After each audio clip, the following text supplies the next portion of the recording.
میرے صاحب رحمۃ اللہ تعالی علیہ نے ایک شخص کو مرید کیا تو وظیفہ بتایا. وہ ہمارے ہاں جو سادے سادے وظائف ہیں نا، وہ لوگ کہتے ہیں یہ تو آپ نے وہی بات بتائی ہے سادی سی، کوئی گہری سی بات بتائیں، کوئی ایسا تگڑا جملہ بتائیں کہ بس میں اس وظیفے کو پڑھوں تو بس ادھر میں پڑھوں تو ادھر حجاب سارے اٹھ جائیں. شوق ہوتا ہے نا. اور سب رحمت اللہ تعالیٰ نے بہت سارے لوگوں کو مرید کرتے تھے تو کہتے تھے بیٹے پہلا کلمہ پڑھنا ہے، لا الہ الا اللہ محمد الرسول اللہ صلی اللہ تعالی علیہ وسلم. فرماتے ہیں یہ پہلا کلمہ پڑھنا اور اتنا پڑھنا اتنا پڑھنا اتنا پڑھنا اتنا رٹ لینا کہ جب تم دنیا سے جاؤ تو کسی کو یاد نہ کرانا پڑے، بلکہ تمہاری عادت ہو کہ جب بھی کوئی تمہاری زبان سے لفظ نکلے تو وہ کلمہ طیبہ ہی نکلے. ایسے نہ ہو کہ دنیا یاد کراتی پھرے کہ کلمہ پڑھو نہ، اتنا رٹ کہ ہر وقت تیری زبان پہ رہے لا الہ الا اللہ محمد الرسول اللہ صلی اللہ علیہ. اور نبی کریم علیہ السلام نے بھی فرمایا افضل الذکر لا الہ الا. سارے کلمات اللہ کو پسند ہے، لیکن فرمایا ذکر میں سے جو بہترین ذکر ہے، افضل ذکر ہے، وہ لا الہ الا اللہ کا.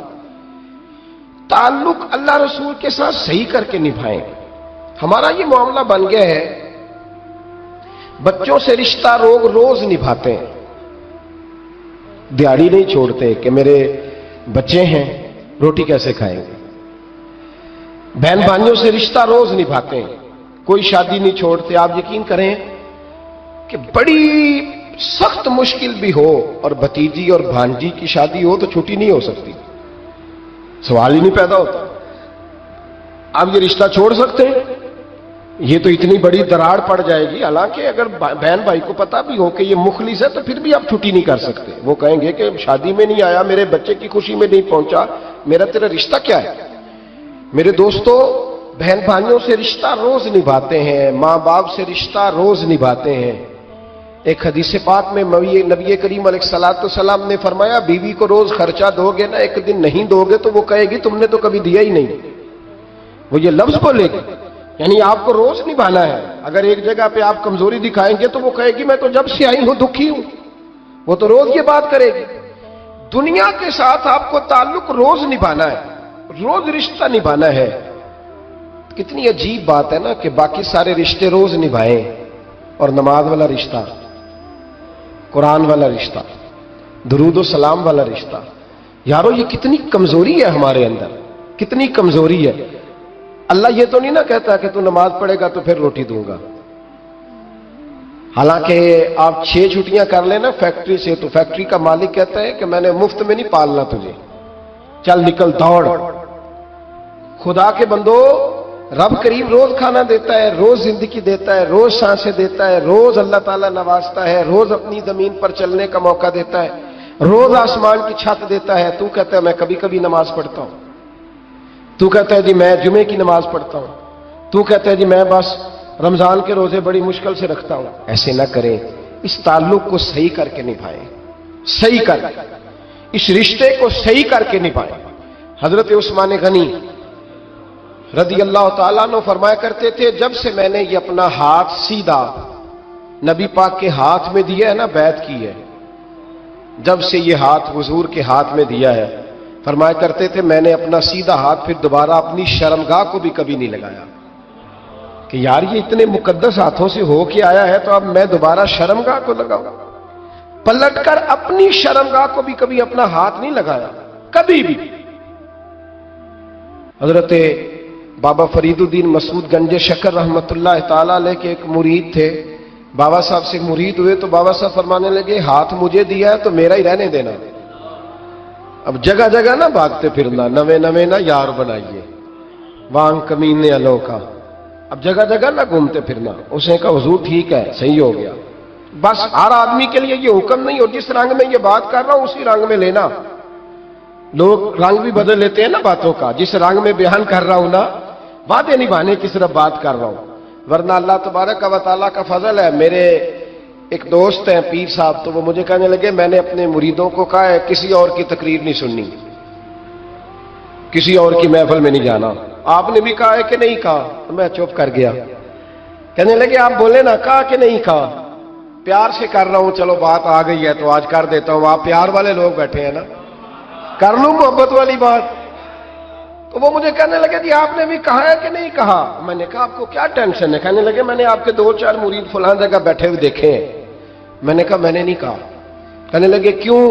میں نے کہا میرا تو دل کرتا ہے ان سے کہوں کہ ہر جگہ جاؤ, جگہ جگہ جاؤ, جی کوئی ساڈے ورگا ملیا تو بہ جیا, جی نہ ملیا تو واپس آ جایا. ختم ہو گئی بات. اتنی کیا بات ہوئی کہ بندہ منتیں کرتا پھرے. کو مل گیا نا, خدا جانے بلندی ہے کہ پستی, پر جہاں میں ہوں وہاں کوئی نہیں ہے. ایسی کیا بات ہوئی؟ آپ جائیں, جگہ جگہ جائیں, کو مل گیا تو یار ضرور بیٹھ جانا. وہ شاہ عبد العزیز دباغ رحمت اللہ تعالی علیہ کے پاس کچھ لوگ مرید ہونے آتے تھے تو فرمایا کرتے تھے بیٹا 1-1.5 مہینہ رہو, کوئی چیز مل گئی تو رہنا, نہ ملی تو کہیں اور چلے جانا. آپ کو باندھ کے تھوڑا رکھنا ہے. اگر کسی کو کہیں اور سے خیر ملتی ہے تو ہمیں کیا اعتراض ہے؟ سمجھ آ رہی ہے میری بات کی؟ لیکن ایک بات ہے, وہ میرا دل کرتا ہے کر دوں, چلو پیار کی بات شروع ہو گئی ہے نا. کچھ بندے ایسے ہوتے ہیں جن کی ذمہ داری ہوتی ہے کہ بھئی تو نے نہیں کہیں اور جانا, ختم ہو گئی بات, تو ادھر ہی رہے. تو اس طرح کر کے نا اس پہلو میں بابا فرید صاحب نے کہا تھا اس مرید سے کہ ہاتھ مجھے دیا ہے تو اب جگہ جگہ نہ دیتے پھرنا. اس نے کہا حضور ختم ہو گئی بات, طے جو ہو گئی. بلے شاہ ادیو جانے, سانو اپنی توڑ نبھا لین دے. کہا کہ کسی اب جگہ جگہ نہ دیتے پھرنا. تو وہ آدمی دریا کے کنارے کنارے چل رہا تھا, سادہ آدمی تھا, دیہاتی آدمی. یہ بہت پڑھے لکھے لوگ کئی دفعہ پوری باتیں نہیں مانتے, ناراض نہ ہو جانا پڑھے لکھے بندے. اور کئی میں نے ایسے دیکھے ہیں بیچارے بالکل ان پڑھ ہے, پر جیسا کر کہہ دو نا ویسا کر جاتے ہیں. یہ پڑھے لکھے مجھ سے ناراض نہ ہو جائیں. چلو 2-4 ڈگریاں میرے پاس بھی ہیں, سمجھ لے میری طرح کے پڑھے لکھے جلدی نہیں مانتے. اور کوئی سیدھے سادے وہ علم و باس کری ہو یار, ایک کوئی حرف تینوں درکار. ان کو جو کہہ دو جب کہہ دو وہاں اڑ جاتے ہیں, سیدھے سادے جو اتنی بحث نہیں کرتے. وہ بابا صاحب کا مرید دریا کے کنارے کنارے جا رہا تھا تو پیر پھسلا تو دریا میں گر گیا, تیرنا بھی نہیں آتا تھا. حضرت خضر علیہ السلام آئے, اللہ نے بندوبست کیا. آئے, کہنے لگے ہاتھ دے تجھے باہر نکالوں. کہنے لگے دے تو دیتا پر فرید الدین سے وعدہ کر آیا. وہ دے تو دیتا پر وعدہ کر لیا ہے. بلے شاہ اودی او جانے, سانو اپنی توڑ نبھا لین دے. انہوں نے کہا جناب کیا مطلب؟ فرمانے لگے مجھے مطلب کا نہیں پتا. انہوں نے کہا تھا کہ میرے علاوہ کسی کو ہاتھ نہ دینا. تو وہ شخص کہنے لگا کہ ڈوب کے مر جاؤ گے, خودکشی اسلام میں حرام ہے. تو کہنے لگا وہ سادہ آدمی تھا, کہندا اس مسئلے دا بابے فرید نو نہیں سی پتا. اس گل کیوں کیتی سی؟ اس کو نہیں پتا تھا کہ ڈوب کے مر جاؤں گا. اس کو کہنا چاہیے تھا پابند کر, جا اسے جا کے بتا مرنے لگا ہے تیرا مرید, جا اسے جا کے بتا, اسے کہہ مرنے لگا ہے. اس نے وعدہ نہیں کیا تھا کہ میں آؤں گا؟ اب جا اسے جا کے بتا. اللہ اکبر. حضرت خضر نے جا کے بابا صاحب کو بتایا تو بابا صاحب فوراً پہنچے, اس کو ہاتھ دیا, اللہ اکبر کہا تو باہر نکال لیا. پھر بابا صاحب نے کہا یار سینے سے لگ جا, یہ تو گرا نہیں تھا دریا میں, تجھے گرایا گیا تھا. یہ تجھے گرایا گیا تھا, یہ تجھے ذرا نا آزمانا چاہ رہے تھے. آزمانا کہ محبوب بلاوے ایک دم, ایک دم, یعنی ایسے اس نے کہا کہ آ جا فٹافٹ. اس نے یہ نہیں کہا ٹائم ہو تو وقت ہو, جے محبوب بلاوے ایک دم. پھر سر نو پیر بنائیے, سر نو پیر بنائیے. وہ سر منگے تے سر دے دئیے, تے کدے بھی دیر نہ لائیے, تے یار دا کدے بھی گلا نہ کریے, پاواں سینک دئی مر جائیے. سجنا یا تے لائیے ہی نہ, تے جے لائیے تے پھر توڑ نہیں پائیے. اللہ رسول سے رشتہ لگائے تو پورا. یہ کیا بات ہوئی میں نبی پاک کا غلام ہوں تو چہرہ میرا کسی اور کی طرح کا ہے. میں جی غلامی رسول میں موت بھی قبول ہے تو نماز کا ٹائم ہے. کچی باتیں یار, کچے لوگ کرتے ہیں, یہ کمزور لوگ ہوتے ہیں. میرا جی میں غلامی رسول میں موت بھی قبول ہے پر میرا نا جھوٹ کے بغیر میری دکان کوئی نہیں چلتی. وہ نجائز نہ کروں تو بھوکا مر جا نہیں چلتی تو, پر محمد عربی کے وعدے پورے کر. چھوڑ نہیں چلتی تو نہ چلے, بلے شاہ دی ہو جانے, اور نہیں تو نہ صحیح. ہاتھ ہو گئی ہے میرے بھائی, آپ عجیب بات کرتے, نہیں چلتی تو نہ چلے. لیکن حضور نے کہا جھوٹ نہیں بولنا تو لہذا ختم ہو گئی بات. مسلمان رہو تو پھر مرتے دم تک بولیے. یہ کیا بات ہوئی؟ کچی باتیں کرنا، کمزور باتیں کرنا، چھوٹی چھوٹی باتیں کرنا. میں شروع کر رہا ہوں، کل سے نیک ہو جاؤں گا، پرسوں سے. تو اللہ رسول کو تاریخیں دے رہے ہیں، تو چھوٹی باتیں کر رہا ہے. تو مضبوط بات کر بھائی. کلمہ پڑھ لیا تو لہذا پڑھ لیا، غلامی کر لی تو لہذا کر لی. اب نبی پاک کے وفادار ہو گئے تو لہذا ہو گئے. اب یہ کوئی دیکھے نا، ایک صحابی کھڑے تھے، کنز المال میں روایت ہے، نبی پاک علیہ الصلوۃ والسلام نے نہ کہا بیٹھ جاؤ. یہ بھی سنت ہے کسی کو یہ لفظ کہنا، ناراض نہ ہو جائے وہ جس کو کہا جائے کہ بیٹھ جاؤ. ایک بندہ جمعے والے دن کھڑا تھا، حضور جمعے کا خطبہ دے رہے تھے، حضور نے فرمایا بیٹھ جاؤ. حضرت زید بن حارثہ باہر مسجد نبوی کی گلی میں تھے، ان کے کانوں میں آواز آئی بیٹھ جاؤ تو وہیں بیٹھ گئے. حضرت مرثد بن نبی مرثد رضی اللہ تعالیٰ عنہ کہتے ہیں میں اپنے گھر سے نکل رہا تھا، اپنے گھر کے دروازے کی چوکھٹ پہ تھا، میرے کانوں میں آواز آئی بیٹھ جاؤ تو میں وہیں بیٹھ گیا. حضرت انس بن مالک کہتے ہیں جہاں لوگ جوتے اتارتے نا مسجد میں آنے کے لیے، میں وہاں کھڑا تھا، میرے کانوں میں آواز آئی بیٹھ جاؤ تو میں وہیں بیٹھ گیا. فرماتے ہیں جمعہ ہو گیا، نماز کے بعد حضور نے فرمایا زید بن حارثہ کہاں تھے؟ جمعے میں نظر کیوں نہیں آئے؟ بے خبر ہو جو غلاموں سے وہ آقا کیا ہے. جمعے میں نظر کیوں نہیں آئے؟ عرض کی حضور گلی میں آ رہا تھا تو آپ کی آواز آئی تھی بیٹھ جاؤ، تو میں نا ادھر بیٹھ گیا تھا. تو حضور نے رخ پھیرا، فرمایا مرثد تم کہاں تھے؟ حضور میں گھر سے نکل رہا تھا، ابھی چوکھٹ پہ تھا تو آواز آئی بیٹھ جاؤ تو سوڑیا میں وہیں بیٹھ گیا. انس بن مالک تم کہاں تھے؟ عرض کی سوڑیا جہاں ساری دنیا جوتے اتارتی ہے نا، جوتے لوگوں کے جوتے، میں نا جوتوں میں ہی بیٹھ گیا. تو محبوب نے فرمایا میں نے نہ تو زید کو کہا تھا، نہ انس کو کہا تھا، نہ مرثد کو کہا تھا، میں نے تو فلانے کو کہا تھا. عرض کی حضور آپ نے نام تو نہیں نہ لیا، آپ نام تو نہیں نہ لیا کہ فلانا، آپ نے کہا بیٹھ جاؤ. تو حضور ہم غلامی والے لوگ ہیں، ہم ویسے نہیں کرتے. جس کے کانوں میں جہاں آواز گئی وہ وہیں بیٹھ گیا. ہم نے نہ کبھی قطرے پہ غور کیا اور نہ دریا دیکھا، بس جہاں تیری جھلک دیکھی وہیں ڈوب گئے. یہ کیا بات ہوئی کہ اللہ رسول سے رشتہ بھی ہے تو کرتا ہوں تو دیکھتا ہوں تو دیکھ لیتے ہیں تو چلتے ہیں. نہ یہ کچے لوگوں کی باتیں، یہ کمزور لوگوں کی باتیں، یہ ان لوگوں کے معاملات ہیں کہ جو بڑے چھوٹے دل کے لوگ ہیں. آپ نے کہہ لیا اللہ ہمارا رب ہے، تو قرآن کہتا ہے جب کہہ لو نا کہ اللہ رب ہے، ان الذین قالوا ربنا اللہ ثم استقاموا تتنزل علیہم الملائکہ، جب تم نے کہا کہ اللہ ہمارا رب ہے تو پھر ڈٹ جاؤ، اللہ تمہاری مدد کے لیے فرشتوں کو بھی نازل فرما دے گا. حضرت ابو ذر غفاری کلمہ پڑھنے آئے، حضور صلی اللہ علیہ وسلم نے بڑی ساری نصیحتیں فرمائی.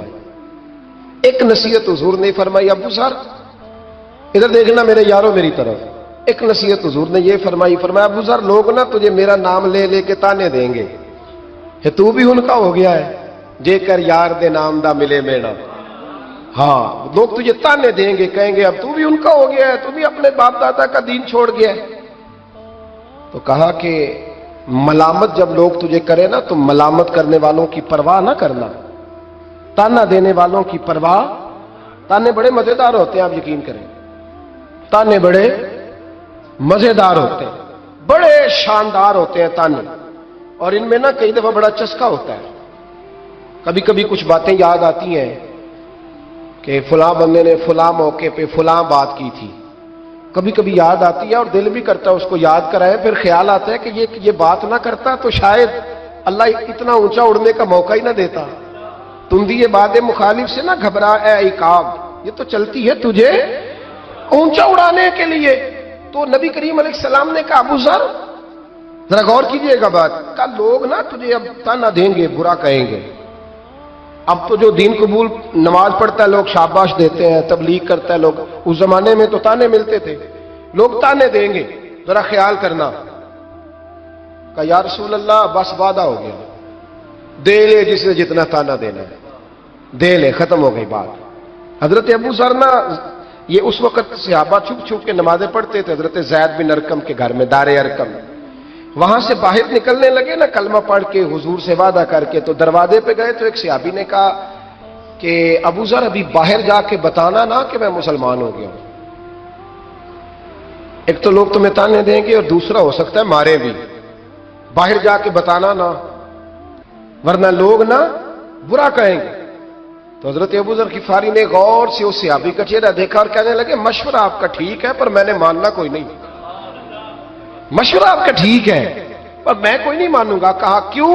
فرمانے لگے میں نے ابھی نبی کریم سے وعدہ کیا ہے کہ میں کسی کی پرواہ میں نہیں پرواہ کروں گا کسی کی، ختم ہو گئی بات، مارے جس نے مارنا ہے، دیتا نہ جس نے دینا ہے، ابھی تو وعدہ کیا۔ یہ کیا بات ہوئی کہ لوگ کہیں گے تو مولوی ہو گیا ہے، لوگ کہیں گے تو غلام ہو گیا ہے، لوگ کہیں گے تو دنیا دار ہو گیا ہے، وہ جی بچے کی شادی پر بینڈ باجا نہ بجایا تو دنیا تانے دے گی۔ دنیا کون ہوتی ہے؟ کبھی آپ نے یہ سوچا ہے کہ آپ نے دو شخصیتوں کو بیچ میں رکھا تو آپ نے وزن کس کا کیا؟ ایک طرف دنیا، دوسری طرف اللہ رسول کا دین۔ کبھی سوچا آپ نے کہ وزن کس کا نکلتا ہے؟ اہمیت کس کو دیتے ہو؟ کبھی سوچا ہے؟ غور کیا ہے؟ خدا کے بندو سوچو تو صحیح، ایک طرف دنیا کو رکھا، دوسری طرف اللہ رسول کا دین، اور پھر کہا جی دنیا نہیں مانی تو لہذا میں نے دین پہ عمل نہیں کیا۔ پتہ ہے آپ نے کیا کیا ہے؟ اللہ قرآن میں کہتا ہے لوگوں نے قدر نہیں کی اپنے رب کی جیسی کہ قدر کرنی چاہیے۔ عجیب معاملہ ہے نا یار، عجیب۔ نبی کریم صلی اللہ تعالی علیہ وآلہ وسلم کہ جو مدینے کے لوگ تھے نا، انہوں نے بڑی قربانیاں دی تھی، قربانیاں دی تھی، اپنی جگہ دی شہر میں۔ یہ مدینہ وہ واحد شہر ہے جو بغیر تلوار کے فتح ہوا ہے۔ مدینے والوں نے کوئی بحث نہیں کی، انہوں نے گردنیں سیدھی سیدھی حضور کے قدموں پہ رکھ لی۔ مدینے والوں نے بڑی قربانیاں دی۔ مکے والے بعد میں مسلمان ہوئے فتح مکہ کے بعد۔ فتح مکہ کے بعد نا ایک جنگ اور ہوئی، ایک جہاد اور ہوا، تو وہاں سے بہت سارا مال غنیمت آیا، بہت سارا مال غنیمت آیا۔ اسلام میں حکم ہے کہ جو آدمی نیا نیا کلمہ پڑھتا تھا نا تو اس کے رشتہ دار اسے چھوڑ دیتے تھے، تعلق ٹوٹ جاتا تھا، تو پھر حکم دیا گیا کہ تالیف قلب کرو، مؤلفۃ القلوب ایک پورا عنوان ہے، ان کو مال دو تاکہ وہ گھر بنا لیں، کاروبار کر لیں۔ تو نبی کریم علیہ السلام نے نا جن لوگوں نے مکے میں تازہ کلمہ پڑھا تھا نا ان کو ذرا مال زیادہ دیا، یہ بخاری مسلم ہے، حضور نے ان کو زیادہ پیسے دیے۔ مدینے کے جو نوجوان قسم کے لڑکے تھے نا چند، ان میں سے ایک دو نے کہا کہ حضور کے وہ رشتہ دار ہیں نا قریبی، تو رشتہ داروں سے پیار کرنے کا حضور حکم بھی دیتے ہیں، اس لیے نبی پاک نے ذرا توجہ زیادہ فرمائی ہے، وہ بھی عذرائے محبت۔ جیسے بندہ کہہ دیتا ہے نا کہ ماشاءاللہ اب تو اپنا بیٹا مل گیا ہے، ماشاءاللہ بھائی بھائی بیٹھے ہو اب مل کے، اس طرح عذرائے، سمجھ آ رہی ہے میری بات کی؟ جن لفظوں میں بات بیان کر رہا ہوں ان لفظوں میں سمجھیے گا، محبت کے ساتھ کہا کہ وہ اپنے ہیں نا حضور کے، اس لیے حضور کا دل چاہا ہے، حضور حکم دیتے ہیں کہ اپنوں سے صلہ رحمی کرو، اس لیے نبی پاک نے زیادہ دیا ہے۔ بس وہ ایک آدھ آدمی نے بات کر دی تو بات چلنے لگی، چلتے چلتے چلتے چلتے نہ وہ بات میرے محبوب تک بھی پہنچ گئی۔ ترکی خیمے میں حضور بیٹھے تھے تو نبی کریم علیہ السلام نے فرمایا بھائی اس طرح کرو، مکے والا کوئی بندہ نہ آئے، صرف مدینے والوں کو بلاؤ، صرف نام لے مدینے والوں کا، صرف جی صرف مدینے والوں کو بلاؤ، فقط ان سے بات کرنی۔ مدینے کے لوگ آ گئے، اللہ کے حبیب نے گفتگو شروع کی، بات پہلے بھی ہوتی تھی پر آج رنگ نرالا تھا۔ نبی کریم علیہ السلام فرمانے لگے مدینے والوں، میں نے یہ بات سنی ہے کہ تم نے کہا ہے کہ حضور اب صلہ رحمی کی وجہ سے ان کو زیادہ نوازنے لگے ہیں۔ عرض کی یا رسول اللہ وہ ایک آدھ نوجوان نے بات کی ہے، وہ ہماری مشترکہ رائے نہیں۔ حضور علیہ السلام آج بات کرنے لگے تو آج جذبات کا رنگ نرالا تھا۔ محبوب فرمانے لگے تم کہو کہ یا رسول اللہ مکے والوں نے تو آپ کو تکلیف دی تھی، مجبور کیا تھا مکہ چھوڑنے پہ، ہم نے پناہ دی تھی، آپ ہم نے جگہ دی تھی، اپنا شہر پیش کیا، کہو۔ مدینے کے لوگ رونے لگے، عرض کرنے لگے حضور ہم کون ہوتے ہیں اللہ کے نبی کے لیے کوئی چیز دینے والے، تو اللہ رسول کا احسان ہے کہ آپ یہاں آئے۔ حضور علیہ السلام فرمانے لگے تم کہو یا رسول اللہ صلی اللہ علیہ وسلم یہ تو تلواریں لے کے آئے تھے بدر اور احد میں، ہم نے سینے پیش کیے تھے آپ کی حفاظت کے لیے، کہو۔ عرض کی یا رسول اللہ، حضور وہ نوجوانوں نے بات کر دی، ہمارا مشترکہ معاملہ نہیں، مدینے کے لوگ روتے ہیں۔ حضور وہ تو اللہ رسول کا احسان ہے کہ آپ یہاں آئے۔ حضور نے فرمایا تم کہو کہ یہ تو آپ کو شہید کرنا چاہتے تھے، ہم جنہوں نے تیر کھا کے سینے پیش کیے۔ مدینے کے لوگ رونے لگے، میرے محبوب کی آنکھوں میں بھی آنسو آ گئے۔ دیر تک حضور آنسو بہاتے رہے، اور پھر میرے کریم رسول نے آخری جملہ کہا، آخری جملہ، اور اس جملے میں حضور نے ایک کمال کا درس امت کے لیے چھوڑا۔ فرمایا او مدینے کے بھولے غلاموں، کیا تم یہ پسند نہیں کرتے کہ باقی لوگ اپنے گھر جائیں تو بھیڑ بکریاں لے کے جائیں، اور تم جب مدینے جاؤ تو اللہ کا رسول لے کے جاؤ؟ کیا تم یہ پسند نہیں کرتے کہ تم جب اپنے شہر جاؤ تو اللہ کا رسول لے کر کے جاؤ؟ او بھائی، کیا ہم یہ پسند نہیں کرتے کہ باقی لوگ بینڈ باجا، شو بازیاں، شوخیاں اور معاذ اللہ بے حیائیاں، فحاشیاں، عریانیاں جمع کریں،